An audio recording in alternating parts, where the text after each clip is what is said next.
Hi guys, my name is Ida. Welcome back to my channel.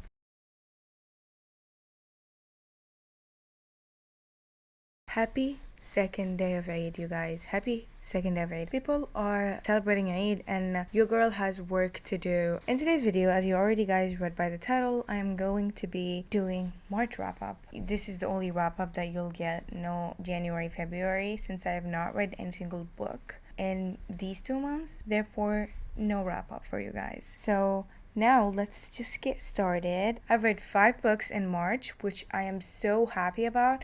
Honestly, I thought that I was not gonna read books in March. I was like, what the hell is happening to me? I did not know what's happening. Honestly, in December, ever since I hit my reading goal of 2024, I stopped reading and I didn't pick up a book. I didn't try to pick up a book. And I was like, yeah, I'm going with the flow. I don't feel like reading. I'm not gonna force myself to read. And I haven't tried to pick up a book. But once I picked up a book, girl, I was running. I was like, why haven't I picked up a book sooner? Honestly, January, I was sick. February, I was sick. You know, I had things going on. I had exams, whatever. I was busy. So it makes sense that I have not picked up books in January and February. But March, I was like, girl, it's the 3rd month of the year and you haven't read a single book. This is ridiculous. Therefore, I picked up one of the arcs that I requested in the ending of 2024, which is The Baby Dragon Cafe by Amna T. Qureshi. I'm so sorry if I butchered this. The Baby Dragon Cafe. It's the first book in the Baby Dragon series. I think it's a trilogy. Okay, so basically, it's about a girl called Safira, I think her name, and she opened a dragon cafe where dragon owners will bring their baby dragons into her cafe, and just it's a normal cafe, but like it's the same as cat cafe or like dog's cafe or whatever. It's the same thing, but it's a dragon cafe. But she's not from one of the families that own dragons or ride dragons, and if you're not one of the families, I don't know what they're called, that ride dragon, you'll never be able to ride a dragon. You just get to see them flying. She wanted that. She always dreamt of riding a dragon, but she's not one of these families, so she's not able to. So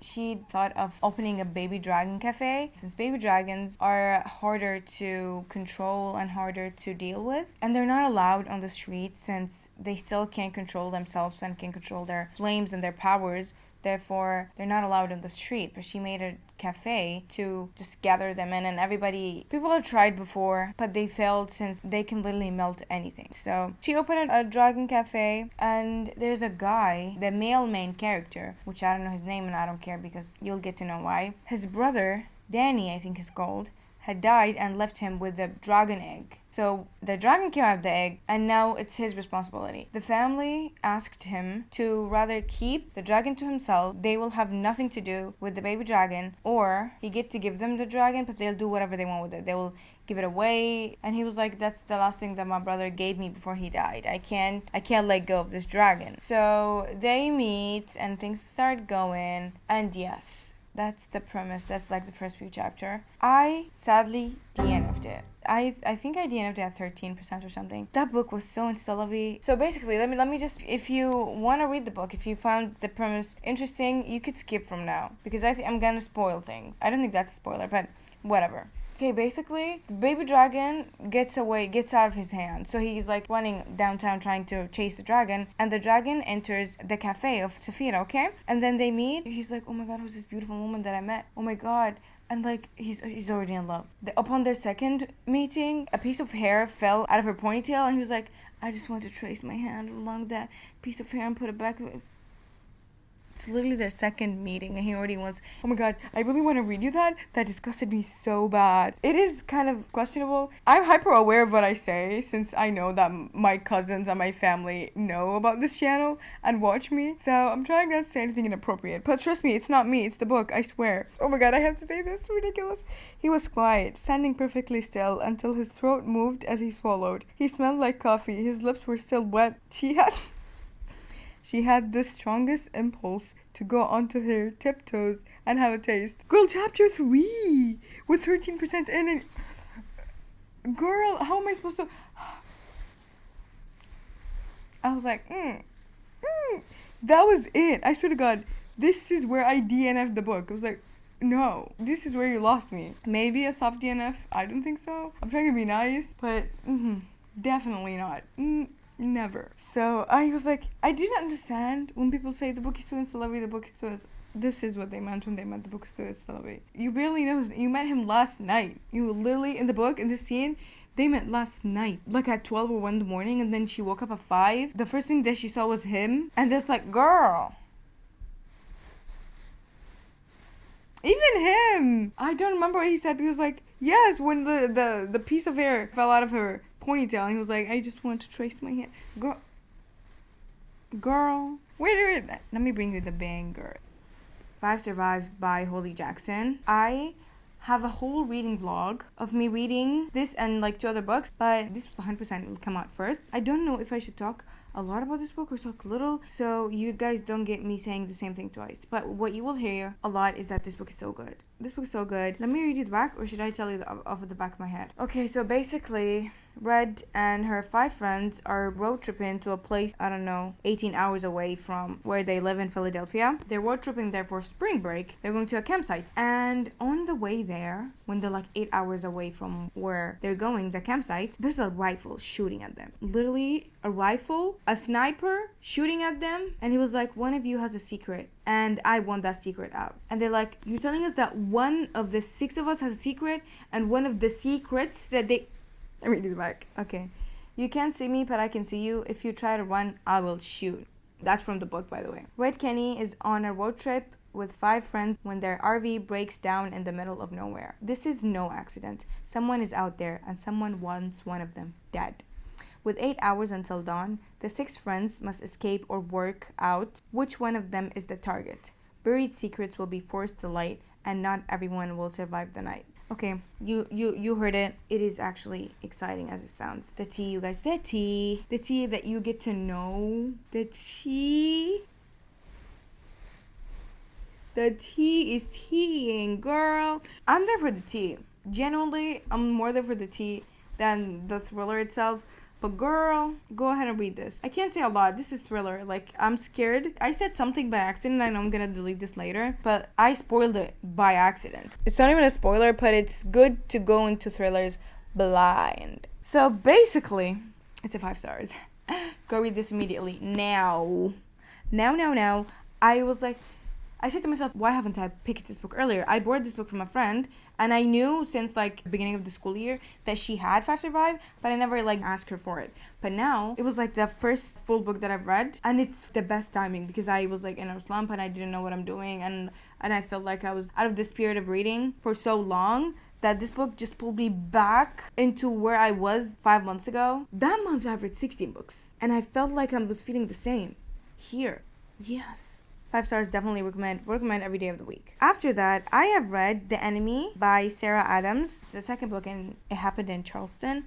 Interconnected standalones. I should have read The Match first, but I did not know that this came after The Match, not before. Which is so sad because I really wanted to read The Match. But now I know who is the couple. What do I want to say? I forgot. Thank God I forgot. Now I can read The Match. Okay. So The Enemy is basically, we have, I don't know her name, Ryan and who? What was her name? So basically Junes is the female main character. So Junes, on her graduation day, she gets with the guy called Ryan, and they're about to, and he suddenly turns away. He leaves her. And she's like, I hate him. Like, why would he do this to me? And whatever.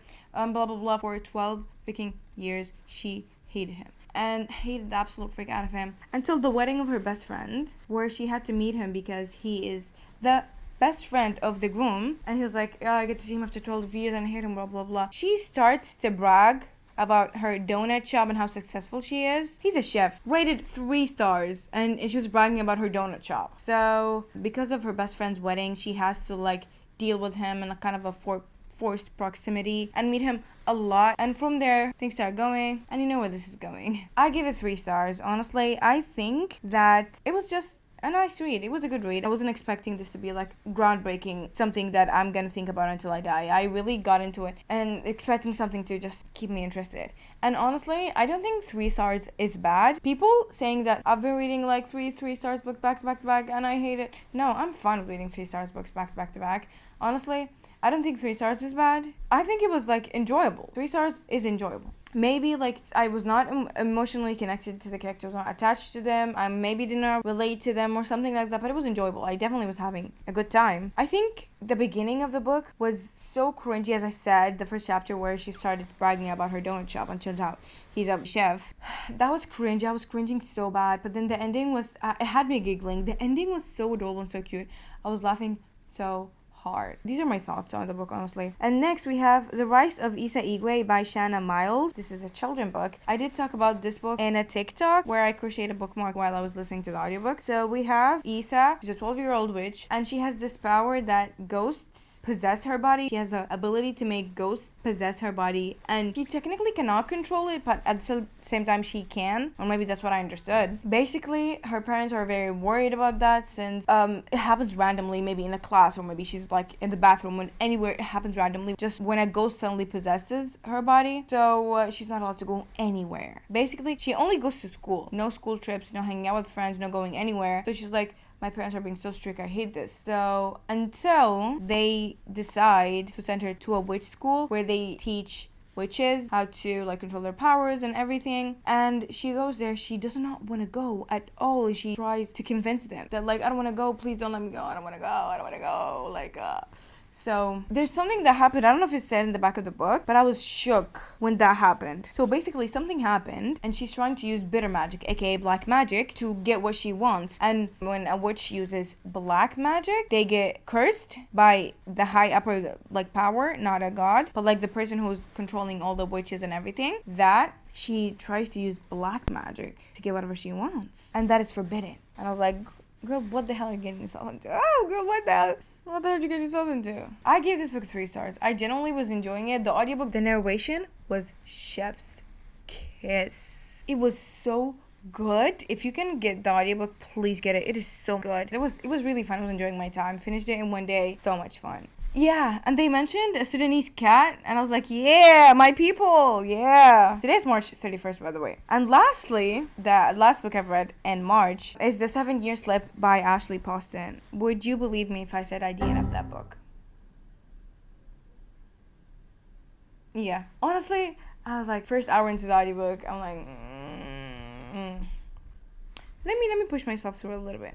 2 hours into the audiobook, I DNF'd it. I was like, I'm not even interested in reading this. I don't want to. I was so excited for The 7-Year Slip. Everybody and their mothers were talking about this. I was like, I need to read it, right? I go listen to the audiobook and I'm like, maybe a soft DNF. Maybe I'll get back to this later. What this book is about is basically, we have Clementine. She has her aunt and she's very like attached to her aunt ever since she was a child. She would go out with her aunt and she had lived with her aunt, so she and her aunt were inseparable until her aunt dies. Her apartment that she told her that it was magical and it could go 7 years in the past or 7 years in the future. So she goes and she does not believe her aunt. She's like, no, she does not want to believe her aunt. She goes there one day, she wakes up the next morning, there's a guy in her apartment. She's like, who the hell are you and what are you doing here?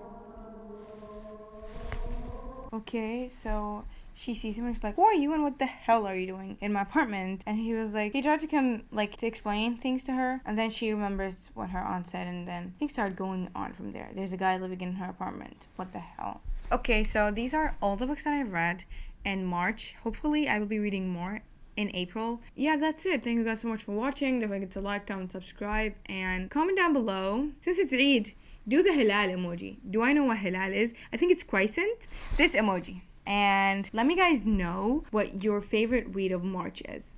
And today I would recommend you reading, obviously, 5 Survive. If I would recommend something, it would be 5 Survive because it's my 5 stars. Did I tell you that I give this 5 stars?